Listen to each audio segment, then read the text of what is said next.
তেলাওয়াতকৃত আয়াতে আল্লাহ রাব্বুল আলামিন মানুষ সৃষ্টির রহস্য সম্পর্কে উল্লেখ করেছেন এবং যখন আদম আলাইহিস সালাতু ওয়াস সালামকে আল্লাহ তাআলা সৃষ্টি করলেন, ফেরেশতাদেরকে সেজদা করার নির্দেশ দিলেন। ফেরেশতারা সেজদা করলো, কিন্তু ইবলিস সেজদা থেকে বিরত থাকলো। তখন আল্লাহ রাব্বুল আলামিন ইবলিসকে বিতাড়িত করলেন, জান্নাত থেকে বের করে দিলেন।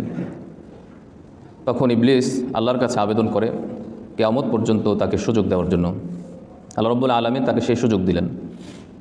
যেহেতু ইবলিস বিতাড়িত হয়েছে, সেই বিদ্বেষে আল্লাহর কাছে সে ওয়াদা করলো যে আমি আপনার আদম সন্তানদেরকে পথভ্রষ্ট করে ছাড়ব এবং আমার ন্যায় বিতাড়িত করব।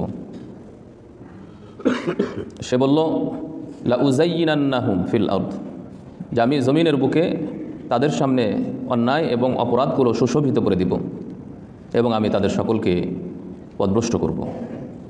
তবে আপনার একনিষ্ঠ কিছু বান্দা ব্যতীত আল্লাহ রাব্বুল আলামিনও ঘোষণা দিলেন যে আমার কিছু বান্দা থাকবে যাদের উপর তোমার কর্তৃত্ব চলবে না।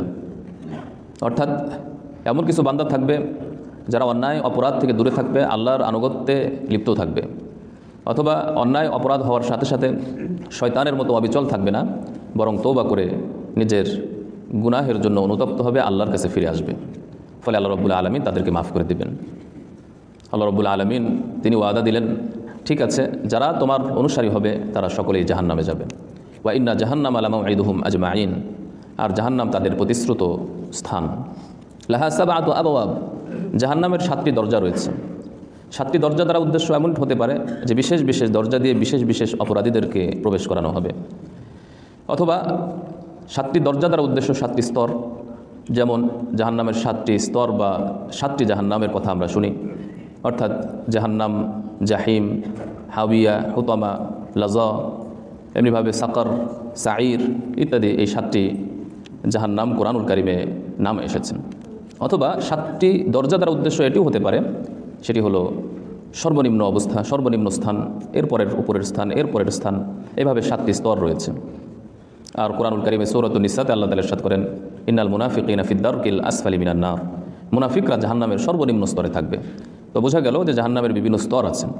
জাহান্নামের সবার উপরে যে স্তর, সেই স্তর হলো ওই সকল মুমিন মুসলিমদের জন্য যারা কবিরা গুনাহ করেছে, তওবা করেনি, তাদেরকে সেই স্তরে শাস্তি দেওয়া হবে, পরবর্তীতে সেখান থেকে তাদেরকে বের করে জান্নাত দেওয়া হবে। সুতরাং যারা আল্লাহ সুবহানাহু ওয়া তাআলার হুকুম মোতাবেক চলবে, শয়তানের এবং শয়তানি কর্মকাণ্ড কাজ থেকে বিরত থাকবে, ওই সকল মুত্তাকিদের জন্য আল্লাহ তাআলার ওয়াদা হলো তাদের জন্য রয়েছে জান্নাত। আল্লাহ সুবহানাহু ওয়া তাআলা তাদেরকে সসম্মানে এবং তাদেরকে অত্যন্ত মর্যাদা দিয়ে জান্নাতে প্রবেশ করার নির্দেশ দিবেন। উদখুলুহা বিসালামিন আমিনিন, তোমরা নিরাপদে এবং স্বাচ্ছন্দ্যে শান্তির সাথে জান্নাতে প্রবেশ করো। আল্লাহ রাব্বুল আলামিন জান্নাতের সর্বপ্রকার নাজ নিয়ামত তাদেরকে দিবেন এবং সকল হিংসা, বিদ্বেষ, ভেদাভেদ সকলের অন্তর থেকে দূর হয়ে যাবে। সমস্ত ক্লান্তি, দুঃখ, দুর্দশা, রোগ, শোক সব কিছু আল্লাহ তাআলা জান্নাত থেকে নিঃশেষ করে দিবেন। তেলাওয়াতকৃত আয়াতে 49 এবং 50 নম্বর আয়াতে আল্লাহ তাআলা ইরশাদ করেন, নব্বি ইবাদি আন্নী আনাল গফুরুর রহিম, হে নবী আপনি জানিয়ে দিন আমার বান্দাদেরকে আমি হলাম গফুরুর রহিম, আমি দয়াশীল, ক্ষমাশীল।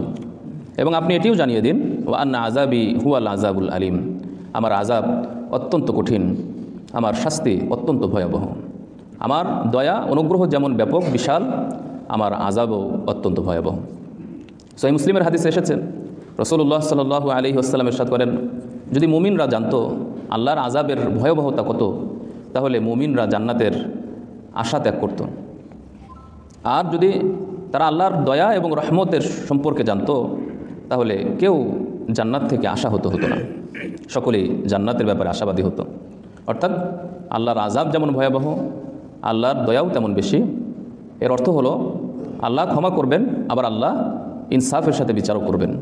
সুতরাং যারা অপরাধী তাদেরকে যেভাবে শাস্তি দিবেন, আর যারা অপরাধী হবে না অথবা তওবা করবে কিংবা কবিরা গুনাহ ত্যাগ করবে, ছোটোখাটো কিছু গুনাহ হবে, আল্লাহ তাআলা তাদেরকে ক্ষমা করে দিবেন। সুতরাং মুমিন মুসলিমের কর্তব্য হলো আল্লাহর আযাবের ভয় করতে হবে, আবার আল্লাহর রহমতের আশাও করতে হবে। ঈমানের পরিচয় এটা, আশা এবং ভয় উভয়ের সমন্বয় হচ্ছে ঈমান। এজন্য বলা হয়, ওমর রাদিয়াল্লাহু তাআলা আনহু তিনি বলেন, যদি আল্লাহ তাআলা বলেন যে পৃথিবীর মধ্যে একজন ব্যক্তি জাহান্নামী হবে, তাহলে আমার এই ওমরের আশঙ্কা হয় যে আমি সেই জাহান্নামী। আর যদি বলা হয় একজনই জান্নাতি, তাহলে আমার এই আশা আছে যে আমিও হব সেই জান্নাতি।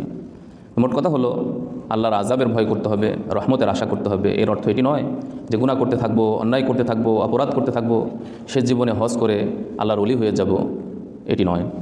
কারণ আল্লাহ তাআলা অপরাধের শাস্তি যখন তখন দিতে পারেন। মৃত্যু কখন আসবে আমরা জানি না।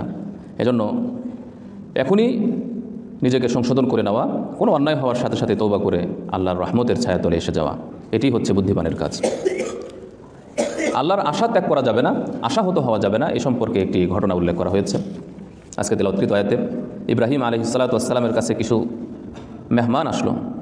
তারা এসে জ্ঞানী এক পুত্র সন্তানের সুসংবাদ দিলেন। যখন ইব্রাহিম আলাইহিস সালাতু ওয়াস সালাম তার প্রথম স্ত্রীর থেকে তিনি নিঃসন্তান ছিলেন, অর্থাৎ ইসমাইল আলাইহিস সালাতু ওয়াস সালাম যদিও পৃথিবীতে আগমন করেছেন, কিন্তু সারা এর গর্ভে সন্তান হয়নি।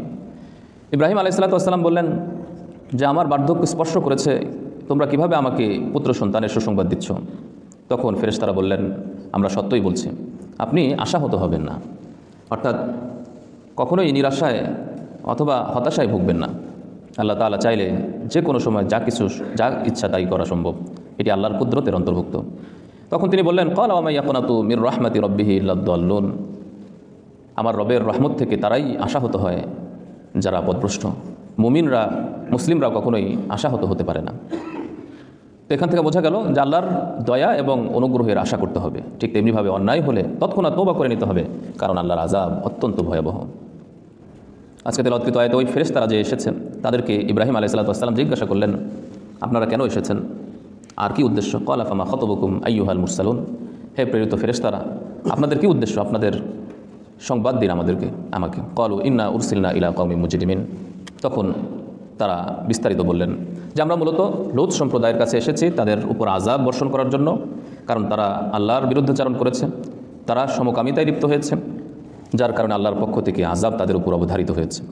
আল্লাহ রাব্বুল আলামিন ফেরেশতাদের মাধ্যমে বিকট আওয়াজ তাদের উপর বর্ষণ করলেন এবং তাদের জনপদকে উল্টিয়ে দিলেন এবং প্রস্তর কঙ্কর তাদের উপর বর্ষিত হয়। এভাবে 3 প্রকার শাস্তির মাধ্যমে তাদেরকে ধ্বংস করে দেওয়া হয়। এবং পরিশেষে আল্লাহ তাআলা ইরশাদ করেন, ইন্না ফি যালিকা লাআয়াতিল লিল মুতাওয়াসসিমিন, নিশ্চয়ই জ্ঞানী ব্যক্তিদের জন্য, যারা পর্যবেক্ষণ করে, যারা অনুধাবন করে, তাদের জন্য এতে শিক্ষা রয়েছে। অর্থাৎ যারা আল্লাহর সীমা লঙ্ঘনে, আল্লাহর অবাধ্যতায় সীমা ছাড়িয়ে যায় এবং তাদের কোনো উপদেশ কাজে আসে না, তখন দুনিয়াতে আল্লাহর আযাব এসে যেতে পারে, যার জ্বলন্ত উদাহরণ হচ্ছে কওমে লূত সম্প্রদায়।